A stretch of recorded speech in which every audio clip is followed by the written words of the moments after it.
Moscowitz live Monday through Friday, 12 noon to 1 and beyond, as I conduct this live experiment, if you will, in online broadcasting. The idea is that I'm trying to recreate, actually, or create the equivalent of a radio program with live call-ins and communications and texts and all the rest. I'm still suspended from TikTok. I won't be back. I guess they're going to let me back on maybe either tomorrow or Thursday. So I can't take the chats, but I can take calls.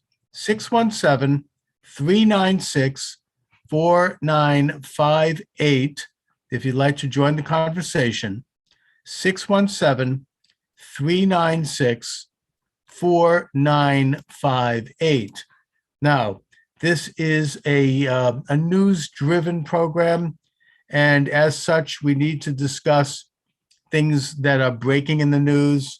One of those things, of course, is the scandal around New York Governor Andrew Cuomo, the New York Attorney General, Letitia James, has issued a report which is really scathing regarding what can certainly be described as sexual assault and a pattern of that going back years. And now there are calls for him to resign. Congresswoman Lisa Stefanik is calling for criminal charges to be brought up against Cuomo. Like you would have with anyone who physically assaults someone in an office. Seems to me to be a reasonable thing to do, so we can have a criminal investigation and possibly a trial if the charges are brought formally. And then you can have testimony, and there can be evidence presented, and there can really be a means of due process. Even President Biden has come in and asked for Cuomo to resign. Stefanik says that that's a minimum, that's a given. If he had been a Republican, he would have been long gone. But that there needs to be more than that. There needs to actually be criminal charges brought, because these are criminal matters. I mean, when you hear some of the testimony that came out of this report issued by the New York Attorney General, you can only conclude that this is physical assault. This is no different than somebody actually attacking somebody physically, using, their hands or their fists. And that, besides the fact that it's perverse and it's really nasty, and that this guy obviously, was well above and beyond any semblance of conduct that would be seen as normal with people. I keep hearing, oh, well, all men do this. I don't think so. I don't know any men who do it. I mean, maybe they do, but we don't know about it. But this is not normal. You don't assault and grab a woman's breast and, like just grabbing and groping in your place of work, not to mention, let alone in life, and expect to get away with it. And just the perverse phone calls and all the rest, really disgusting and really ugly stuff that, the way a person would treat another human being is sickening. And, he obviously should resign, but I don't think he's going to. I mean, I think we're going to see what happens in the next couple of days, whether or not he toughs it out. But, he is one of the beautiful people. He's one of the best and the brightest. He's a liberal. He's a leftist. He was being extolled as one of the great potential leaders, as presidential timber, as they say, in the Democratic Party. And as such, somebody like that just doesn't go down so easy. There really has to be major, major problems. And, I guess that my thinking on that, and by the way, you're welcome to join the conversation, 617-396-4958, 617-396-4958. And I'm up here Monday through Friday, 12 noon to 1, roughly. I might be a little late, might be a little early, given that this is an internet show. but that I'm taking calls on issues. That he, I mean, if you listen to his response, it had that classic liberal establishment type of Kant, that type of language, in that, of course, I'm fine. I'm not going to, there's nothing that I've done wrong because I'm on the right side of history. I'm a part of the liberal establishment. So you cannot question me, while he basically undermines and throws mud at the victims.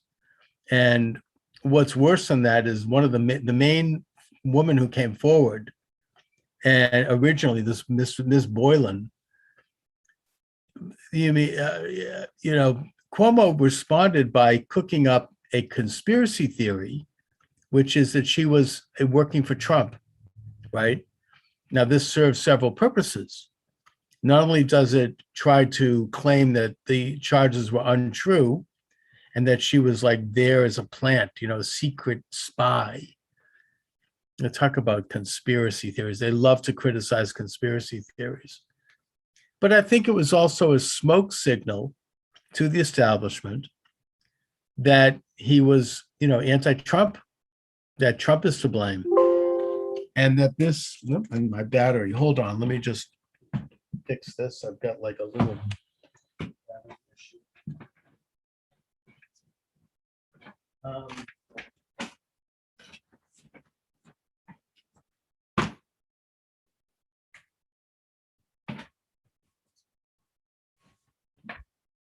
Sorry about that.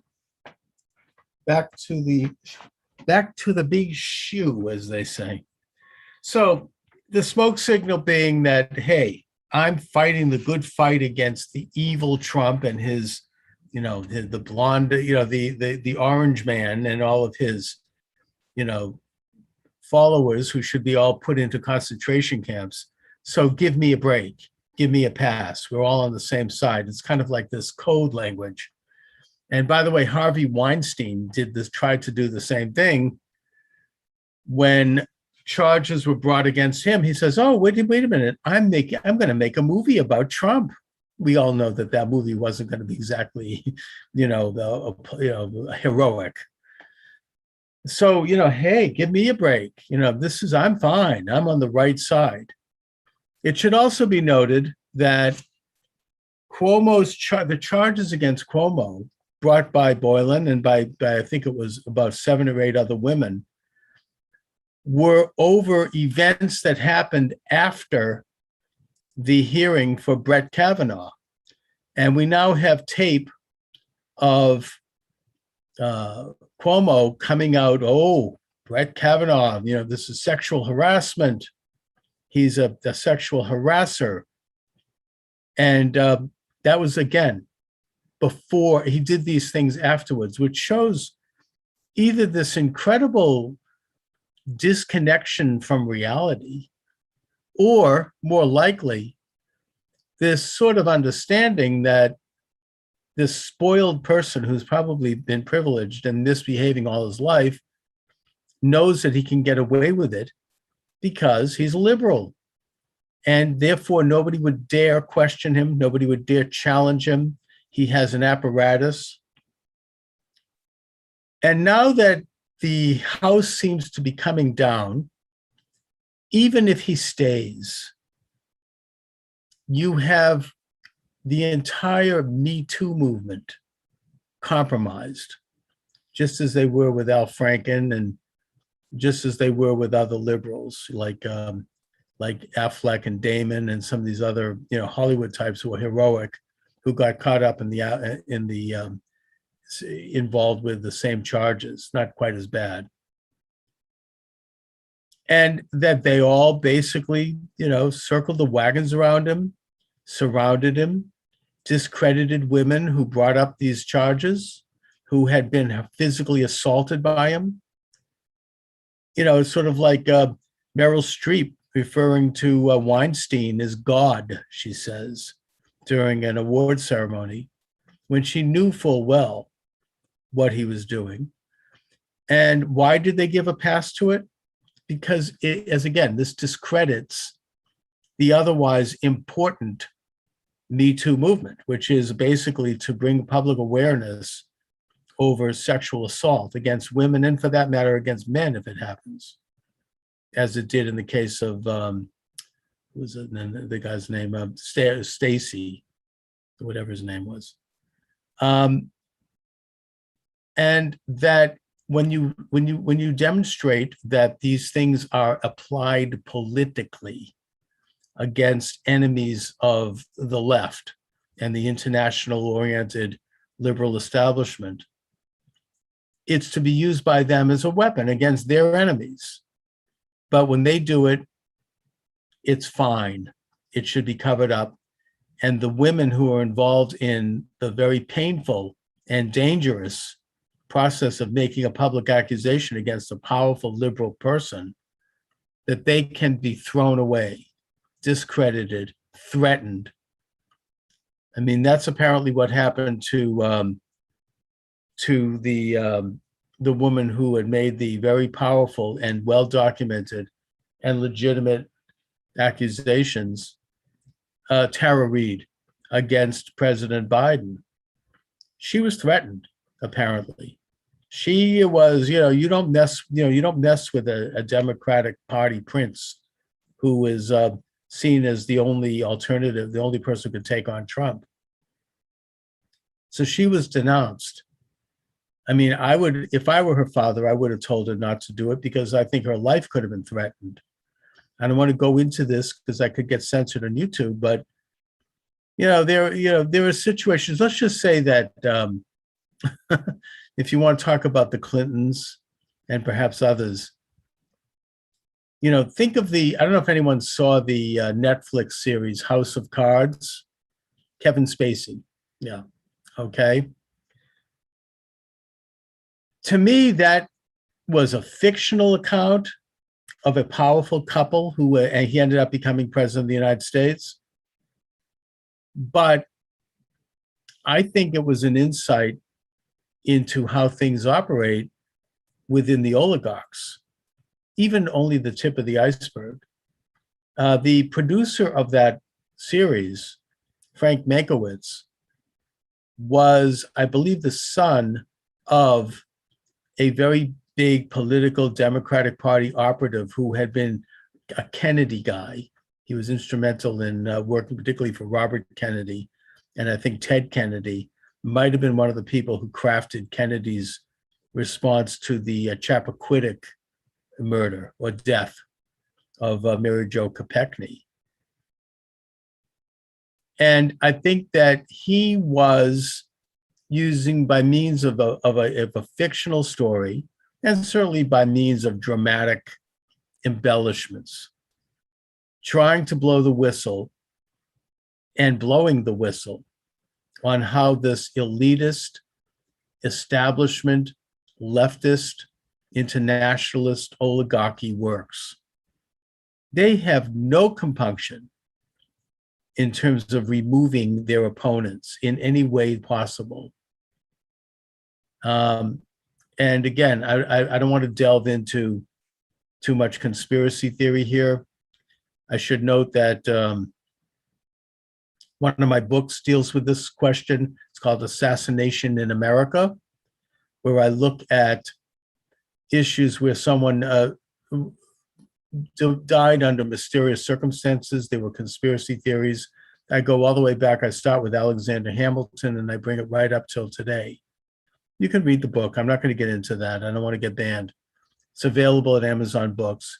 Assassination in America, Charles Moscowitz. Thank you very much. I sponsor my own show here, so please check out my books. They're all available at Amazon. All right, you're welcome to join the conversation. We're talking about the breaking news regarding Andrew Cuomo, governor of New York. 617-396-4958. 617-396-4958. I would appreciate your input, your calls on this or other issues. If you want to get into something else, go for it, as long as it's within reasonable boundaries of community propriety. Let's not forget, we are one of the stations that carries this show is YouTube, and YouTube is very censorious and very careful about what they discuss on the air. So in that context, give a call. And if you really want to talk about something that might be banned on YouTube, I can actually go to my restream page and shut off YouTube so we can really get, I mean, you know, I can't 100% say for sure that that works, but I think it does. And that gives me a little lever where I can press a button and have the program temporarily taken off YouTube. Let me just mention, I mean, some of the, I mean, I'm looking at my restream page. I'm on, besides being live on YouTube, I'm live on my Facebook page. I'm live on Periscope, which goes to Twitter. I've got Twitch, I've got DLive, and several others, VK, Trovo, and Picardo. And I'm expanding that, by the way. I'm looking into getting live on Roku and a bunch of others as I expand the reach of the program. So it's all pretty interesting to be able to do this. My goal is to do it Monday through Friday, 12 noon and beyond, so I can build some consistency and develop an audience of people who hopefully will participate. And the way to do that, again, is you can call 617-396-4958. That number again is 617-396-4958. Now, in my opinion, the much more ugly and much more serious scandal around Andrew Cuomo is not the scandal of sexual harassment and sexual assault, more like, which absolutely is a scandal that involves criminal behavior that he himself encouraged laws to be passed that would penalize people, possibly imprison people. That's a scandal. And I hope that our system of justice is fully carried out. I don't think it will be because, again, he's a liberal, so he's going to get away with it. He may even stay in office. Even if he doesn't, he ain't going to face, he's not going to ever face charges. I don't think. If he had been conservative, he would be hanging in a dungeon right now by his toenails. And that shows our dual system of justice. I don't want to say too much more about it again, because I don't want to get banned. But getting back, I think that the main scandal with regard to Andrew Cuomo is the nursing home scandal. Upwards of 15,000 people died. I would even suggest, I don't know, maybe too strong a word, but I would suggest murdered, because Andrew Cuomo, for reasons that have never been explained, put COVID-19 active people into nursing homes, the most vulnerable segment of our population. This is beyond immoral. This is genocidal. This is actually the killing of people who are seen as useless eaters. A very left-wing person in my life, I'm not going to obviously mention who because it was a private conversation, when I brought this up, said, oh, well, they were going to die anyways, all right? Which is an interesting insight into how the left thinks. Anything for political gain. But however it happens, he did this deliberately. He circumvented federal standards by doing so, actually sidestepped them, took people who were COVID-19 active from hospitals and put them into nursing homes. And the result is that upwards of 15,000 people are dead and caught COVID. Now, this was at a time when the federal government and President Donald J. Trump had authorized a naval hospital ship to go to New York City so that they could take on the COVID patients.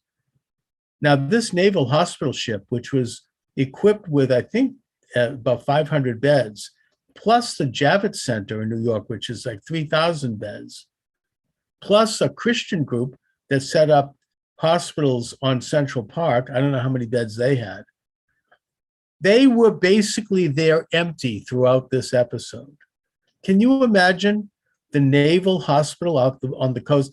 This was staffed by doctors and nurses who are specially trained to deal in military situations. These are the best doctors and nurses in the country, in the world. Think about like MASH, the TV show. This is like a MASH unit, right? This is, Hawkeye Pierce and, all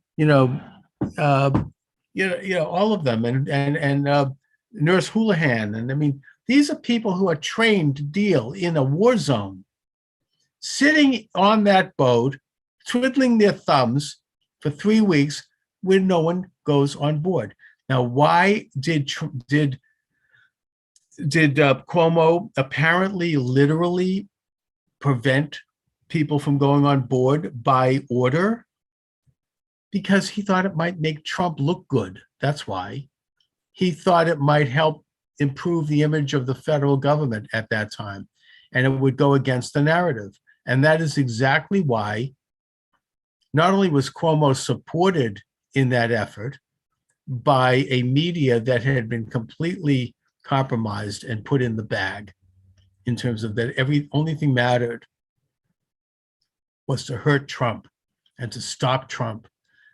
And it doesn't matter if 15,000 people died. They're going to die anyway, like my left-wing friend said. The important thing was to not help Trump, not make him look good, because he had done something obviously good and normal. Any president, I hope, would have. And then he comes out with a book where he gets millions of dollars in advance to talk about the great and glorious leadership that he provided during the pandemic. Now, this gets to an issue that should shine a light on what the left is all about, which is hero worship. They don't believe in God. They don't believe in a creator of the universe who is outside of human comprehension and who is the giver of objective moral and ethical codes and laws, that is the source of existence and of reality, that has moral and ethical standards. They believe in, the earth. I mean, they believe in man. They believe in the ability of human beings to be like gods, to control the world, to transform human nature. Now, I know I'm getting a little philosophical here, but this is the core. But the problem that is inherent in that, and I think that the left understands this, at least subconsciously, is that if you remove God from the picture, and if you remove the idea as expressed in the Bible and in the U.S. Declaration of Independence and Constitution, that rights come from God, the Creator, that rights are inalienable, that rights include life, liberty, and the pursuit of happiness, that the individual is sovereign under God, the great sovereign, the Creator, that the individual in that context exercises a limited degree of sovereignty over our own personal lives and does so within the context of law and order, or what the Greeks called logos, and that is expressed in our Constitution. That way we don't kill each other. That way we have a moral society, basically a society that is drawn on moral and ethical lines. But if you're on the left and you don't recognize that, you recognize that man creates moral codes, man creates existence, man creates reality, that nothing ultimately is real. This is the Nietzschean idea that everything is a will to power. Then to fill that vacuum of an objective existence of a supernatural creator, you have to replace God with heroes, with people who are then worshipped. This is what idol worship was all about. This is what the Bible warns us about in the 5 books of Moses and in the book of Judges and Kings, to avoid idol worship, to avoid the worship of man and man-made images that are basically endowed by a select group of men who operate behind the scenes secretively. That's what secret societies are about in many cases. And so you have to replace God with that. You have to replace God with a hero. That's why you have Hitler. That's why you had Stalin. That's why you have any of these great heroes of the left. Does anyone notice how, if you're on the left and you advance leftist ideas, you can be held up and lionized as something almost supernatural, almost like you're a god, right? You can tell by the way the left establishment engages in this veneration. This is what they did to Cuomo's father. He was this great venerated figure, right?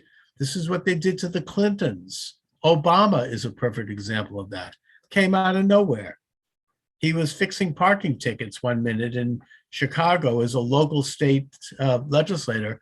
The next minute, he's catapulted out of nowhere into the US Senate, where he immediately launches his presidential campaign within days of that election.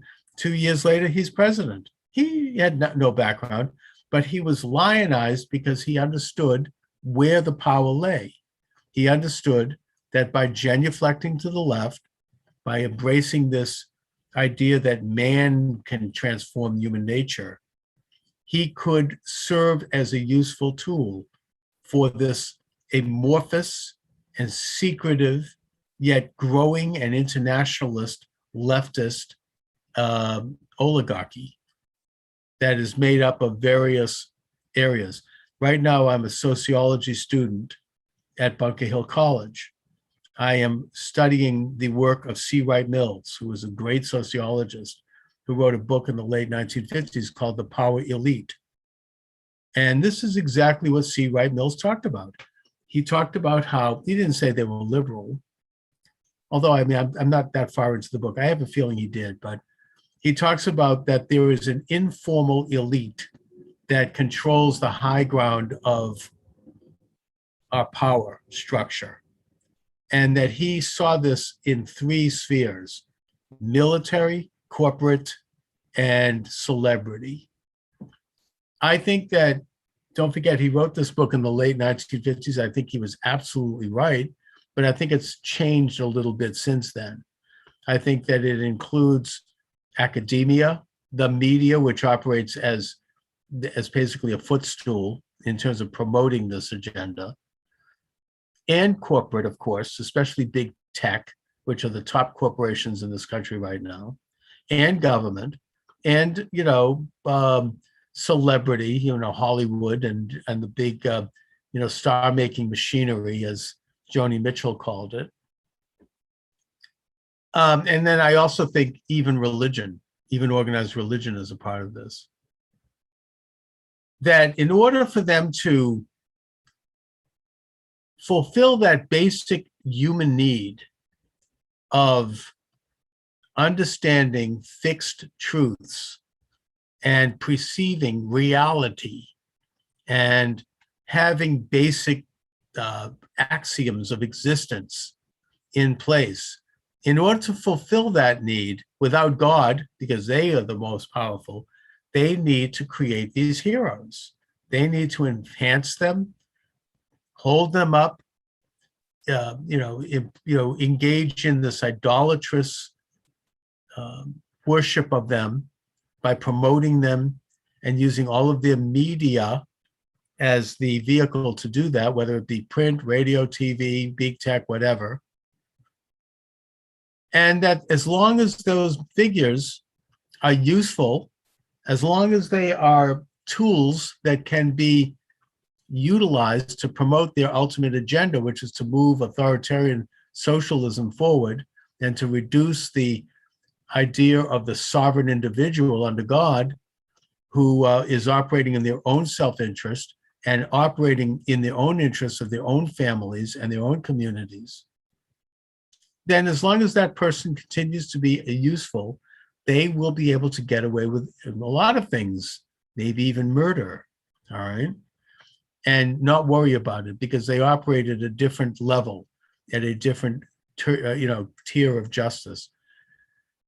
I don't know, one of the things that made me realize this years ago, it was a minor thing, was that when Hillary Clinton, right after Bill Clinton left office, or just maybe before, she was being touted as and being promoted as the next senator from New York. It was decided that she would have that position.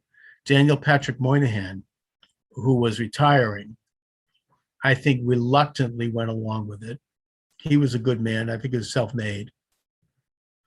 And of course, John F. Kennedy Jr., who was polling way ahead of her and who would have been a very good U.S. senator, very independent, with his George magazine.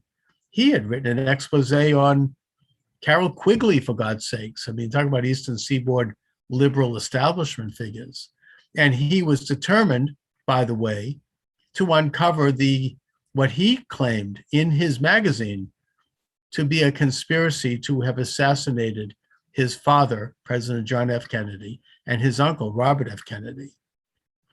He suddenly dies in an accident, and Hillary, therefore, is able to walk in and take the office.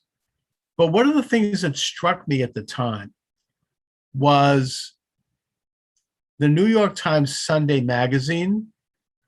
You can always tell who the next leftist hero is going to be by the way they're portrayed on the cover of that magazine. I mean, I'll give another example. This Prime Minister of Israel, Ehud Barak, suddenly was catapulted into office, and he surrendered the South Lebanon, and he was, kind of a peacemaker, a hero of the left. They ran a picture of him. Nobody ever heard of him. The picture was cropped in such a way that all you could see was his face. You couldn't even see the outlines of his face. You could just see his eyes, nose, and mouth very close. That's idol worship. That's saying, hey, there's a new hero in town. Well, they did this for Hillary Clinton in a cover. I wish I had a copy of it. It's out there. Where they showed her standing like the Statue of Liberty with one foot in New York City and one foot in New York State, looking up very exalted, with a sunshine coming at her, like she was this, like the goddess Athena, with like rays emanating out of her head, and like like radiant. And it was like, can Hillary win? In other words, they were giving her the idol treatment. And I think that we can look for this when we see how liberal icons are promoted. You can just get used to seeing that. You can tell who's coming down the pike. Remember, they did this with Beto O'Rourke, right, in Texas. He's going to turn Texas blue. And you got these images of him, where you could just see his head large, with the next Kennedy. And he came out of nowhere. You get Stacey Abrams is another one. These people are promoted as heroic figures because they are going to do the bidding of the left, and because philosophically, even psychologically, leftists need to worship somebody because they don't believe in God. They need this figure, this idol, to look to as the great liberator of the masses, the great new hero. Well, to get back to my point here, because I'm going to sign off soon, this was what Andrew Cuomo not only had, but he grew up in that because his father had that, and he was used to that. So you can see that he was used to functioning at a different level than your average person. And by the way, it just comes to my mind here, I've heard a couple of little pieces of snippets from liberals recently. I watched Jim Braude, for example, on Greater Boston, where they're floating out there this idea that somehow Joe Biden cares about the little guy, right? He has a long record of helping little people get ahead, and he's a great humanitarian. A bunch of bull crap. I don't think Biden has ever done it like the hit Clintons. Anybody really think they've ever done anything for anyone but themselves? But you would never see a conservative portrayed that way. Never. I would defy anyone to give me an example. We don't worship leaders. Donald Trump was not worshiped by conservatives. See, when the left says that, they are putting us in their own context. They are seeing the situation through their eyes because they assume that we must be doing like they do. We must worship people. That's never been the case. That certainly was not the case with Reagan. We don't worship our leaders. The conservatives distrust government. We distrust power. That's the nature of conservatism because that's the nature of advancing individual sovereignty and individual rights. To have a natural distrust goes back to Thomas Paine's book, Common Sense, to distrust, the power structure at that time, which was the British monarch. We understand that power is corrupting. And if you want to see a perfect specimen of such corruption right now, you need look no further than Andrew Cuomo. That is corruption as in its complete embodiment and manifestation. So anyway, I'm going to sign off for now. I have guests coming up Thursday and Friday.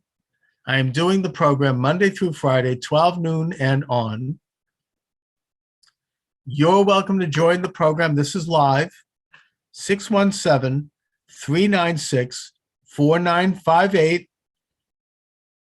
617-396-4958. If you want to see which stations carry the program, check out my website, charlesmoscowitz.com.